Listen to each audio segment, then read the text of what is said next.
Study with आकार IAS के YouTube channel पे मैं विश्वजीत सिंह आप सभी का स्वागत करता हूं।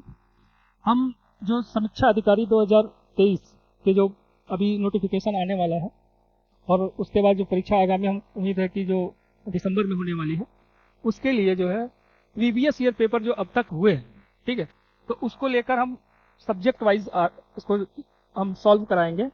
तो उसको लेकर सबसे पहला सेक्शन मैंने जो चालू किया है वो इकोनॉमी का है। इसमें इकोनॉमी और एग्रीकल्चर से रिलेटेड जो क्वेश्चन है वो सॉल्व कराएंगे। उसके बाद और जो हमारे फैकल्टी मेंबर हैं उनके द्वारा अदर सब्जेक्ट का सॉल्व कराया जाएगा। जो अब तक के पेपर हुए हैं समीक्षा अधिकारी के उसको हम सॉल्व कराएंगे। तो पहला हम एक 10 क्वेश्चन का मात्र सेट लेकर ही स्टार्ट किया है, आगे जो है हम इसको बड़ा करेंगे और भी क्वेश्चन को शामिल करेंगे। तो पहला क्वेश्चन है, देखते हैं कि मिश्रित अर्थव्यवस्था क्या है।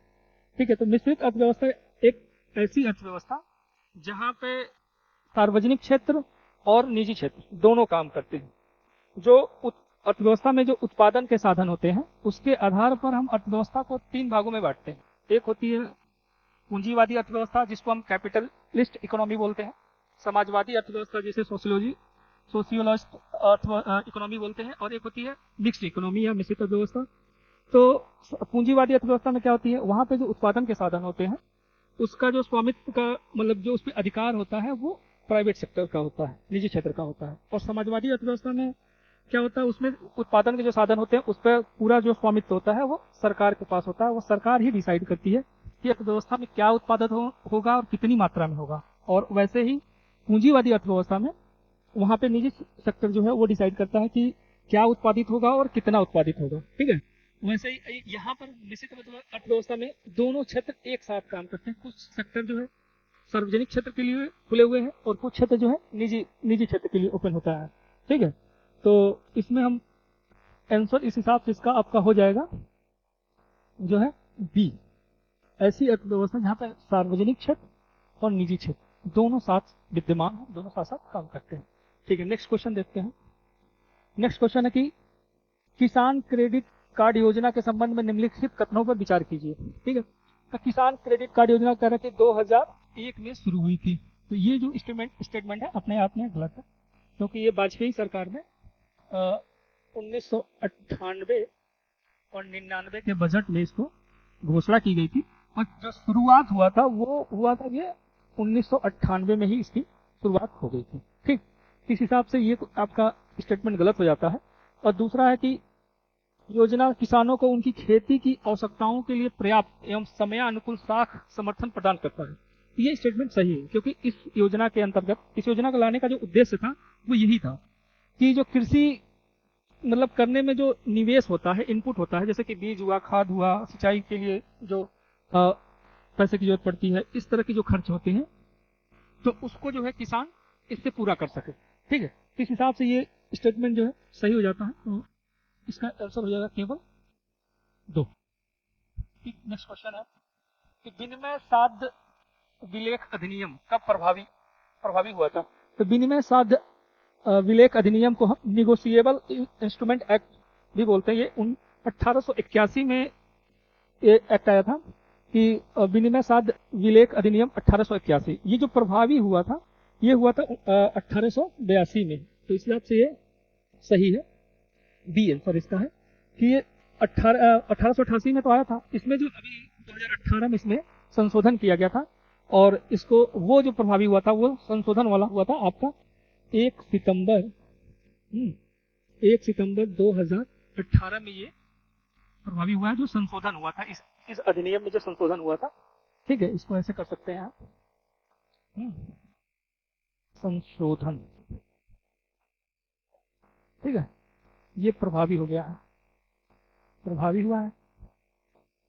और ये बेसिकली जो है व्यापार में जो चेक वगैरह होते हैं इससे संबंधित होता है, लेन देन से संबंधित चेक का, उसी के लिए लाया गया था। ठीक, नेक्स्ट क्वेश्चन देखते हैं। भारत में राष्ट्रीय आय का मापन पूछ रहा है कि आधार वर्ष क्या है, वर्तमान में आधार वर्ष। ये जब क्वेश्चन आया था उस समय तो 2004 और 5 था इसका, लेकिन अभी जो वर्तमान में इसका आधार वर्ष है राष्ट्रीय आय के मापन का वो है आपका 2011-12। ठीक है, इसका जो वर्तमान आधार वर्ष है वो यही है। और उस समय ये था, ठीक है, 2004 या 2005 था। और इसको जो इसका मापन कौन करता है, इसका मापन जो है करता है एनएसओ जो है, राष्ट्रीय सांख्यिकी कार्यालय जो है ये करता है। ये आता है आपका सांख्यिकी और कार्यक्रम क्रियान्वयन मंत्रालय के अंतर्गत आता है। उसका जो एनएसओ है, इसका मापन हम इसको ऐसे लिख सकते हैं एनएसओ, ठीक है, नेशनल स्टैटिक्स ऑफिस, ठीक है। तो राष्ट्रीय सांख्यिकी कार्यालय द्वारा इसका मापन किया जाता है। तो इसका आंसर आपका हो, इसमें कर दिया ही नहीं, तो ये आपका आंसर है, ठीक है। नेक्स्ट क्वेश्चन है, भारत में निम्नलिखित क्षेत्र में से कौन एक क्षेत्र बचत में सर्वाधिक योगदान करता है। ये बचत की बात कर रहा है। तो जो आर्थिक सर्वेक्षण 2022-23 आया था उसके अनुसार अगर हम देखते हैं तो वर्तमान में 2020-21 वर्ष 2020-21 में सर्वाधिक घरेलू बचत में जो है, सर्वाधिक घरेलू बचत में योगदान जो रहा है वो घरेलू क्षेत्र का रहा है। इसको सकल घरेलू बचत बोलते हैं, ठीक है। सकल घरेलू बचत में, इसको मैं लिख देता हूं, सकल घरेलू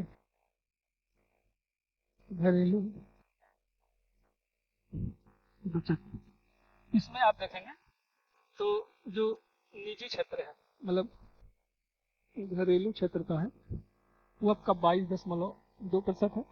और जबकि निजी क्षेत्र का हो जाएगा, ठीक है, जबकि इसमें निजी क्षेत्र का अगर हम देखते हैं, निजी क्षेत्र का आपका 10% का है, ठीक है। इस हिसाब से आंसर हो जाएगा आपका सी।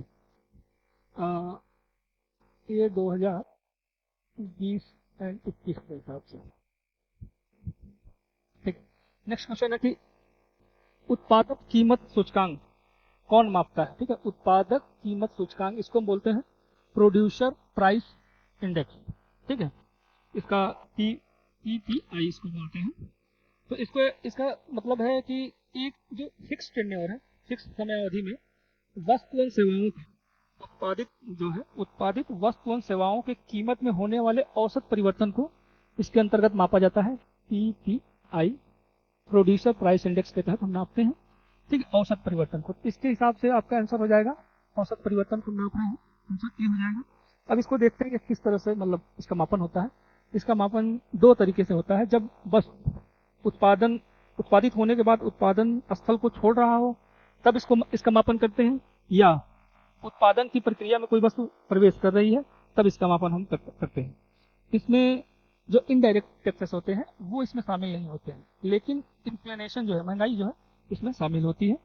और इसको जो जारी करता है, तो इसको हम देख लेते हैं कि इसको जारी कौन करता है। तो इसको जारी करता है आपका OEA बोलते हैं, ऑफिस ऑफ इकोनॉमिक एडवाइजर, ठीक है, आर्थिक सलाहकार कार्यालय। ये वाणिज्य एवं उद्योग मंत्रालय जो है के अंतर आता है। वाणिज्य एवं उद्योग मंत्रालय के जो ऑफिस ऑफ इकोनॉमिक एडवाइजर है, कार्यालय है, उसके अंतर्गत ये जारी किया जाता है। किसके आधार पे? मासिक आधार पे मापन और इसका जारी किया जाता है। किसके आधार पर? मासिक आधार पर। इसको लिख देता हूँ, मासिक आधार पर, सॉरी,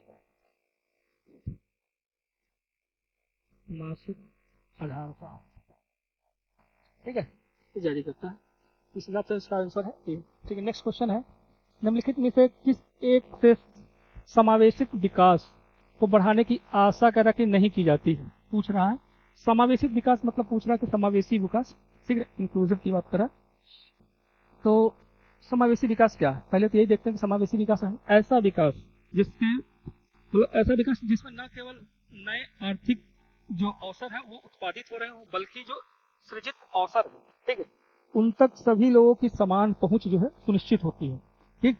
उसके अंतर्गत बुनियादी सेवाओं में वृद्धि होती है, आर्थिक समृद्धि के साथ साथ जो बुनियादी सुविधाएं हैं उसमें भी सुधार होती है, जैसे शिक्षा का क्षेत्र है, स्वास्थ्य है, परिवहन हो गया, इस तरह की सेक्टर जो है इसमें सुधार होता है। और गरीबी को इसमें कह रहा कि कम करना, हाँ, इसका मुख्य जो उद्देश्य होता है गरीबी कम करना, ठीक, ये इसका मुख्य उद्देश्य होता है। तो कह रहा है कि इसमें क्या शामिल आशा नहीं की जा सकती है। तो देखो, ग्रामीण विकास, कृषि विकास, कृषकों को पर्याप्त साख जो कृषि ऋण मतलब उनको देने की जो है, ये तीनों इसमें शामिल होते हैं समावेशी विकास में, क्योंकि इससे जो है क्या, उनके जो जीवन स्तर है उसमें सुधार होता है। और राष्ट्रीय ऊंची आय समृद्धि इसमें शामिल नहीं होगी क्योंकि ये समावेशी विकास के दायरे में नहीं आएगा, ठीक।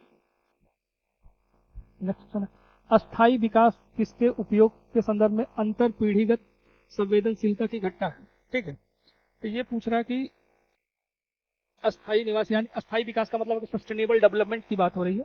तो सस्टेनेबल डेवलपमेंट हम जानते हैं कि प्राकृतिक संसाधनों से संबंधित की बात हो रही है। ठीक है, ये अंतर पीढ़ीगत संवेदनशीलता ये प्राकृतिक संसाधनों के प्रति होता है। नेक्स्ट क्वेश्चन है, विशेष कृषि एवं ग्राम उद्योग योजना का मुख्य उद्देश्य। ये विशेष कृषि एवं ग्राम उद्योग योजना, ये योजना बेसिकली लाई गई थी जो कृषि है, कृषि उत्पाद है, उनके निवेश को बढ़ावा देने का है। ठीक, तो इसमें जो गांव से इसे ये कहा जाता है इसको कि गांव से बंदर गांव तक। ठीक है, गांव से बंदरगाह तक जो उच्च लागत आता है, जो उच्च परिवहन लागत है, लागत को कम करना। इसमें जो उच्च परिवहन लागत है उसको कम करने के लिए सरकार जो है इस पर प्रोत्साहन देती है, या उसकी भरपाई जो है सरकार द्वारा की जाती है। इसके अंतर्गत जो है कृषि उत्पाद कौन से आते हैं, तो इसके अंदर जो कृषि उत्पाद है एवं उसका जो मूल्य वर्धित उत्पाद है, ठीक है, लघु वन उपज है उसके मूल्य वर्धित उत्पाद है, ग्राम उद्योग उत्पाद है, और वन आधारित जो उत्पाद आते हैं उनका निर्यात बढ़ाया जाता है। मतलब उसके निर्यात बढ़ाने के लिए योजना लाई गई थी, और इसके अंतर्गत सरकार जो है प्रोत्साहन देती थी, ड्यूटी वगैरह में छूट देके कृषि निर्यात को बढ़ावा देने के लिए ये योजना लाई गई थी।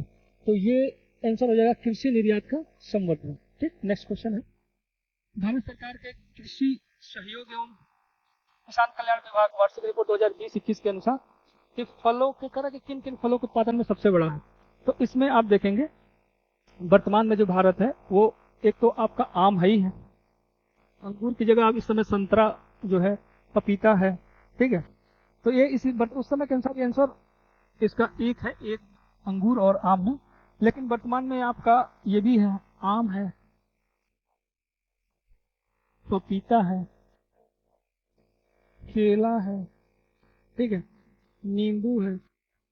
इन सब के उत्पादन में भारत क्या है, ठीक है, प्रथम है। ठीक है, इनमें भारत प्रथम है। समय उस जिस संदर्भ में पूछा गया था उस समय का आंसर जो है आंसर आपका ए है। ठीक है, ये आपका टोटल अभी 10 क्वेश्चन का सेट है, आगे और बढ़ाया जाएगा। ठीक, थैंक यू फॉर वॉचिंग। अगर आपको कोई विशेष टॉपिक पे वीडियो चाहते हैं तो आप कमेंट में लिख सकते हैं, जिसको हम लोग कंसीडर करेंगे। Thank you. Let it go, make my body go, make our bodies higher.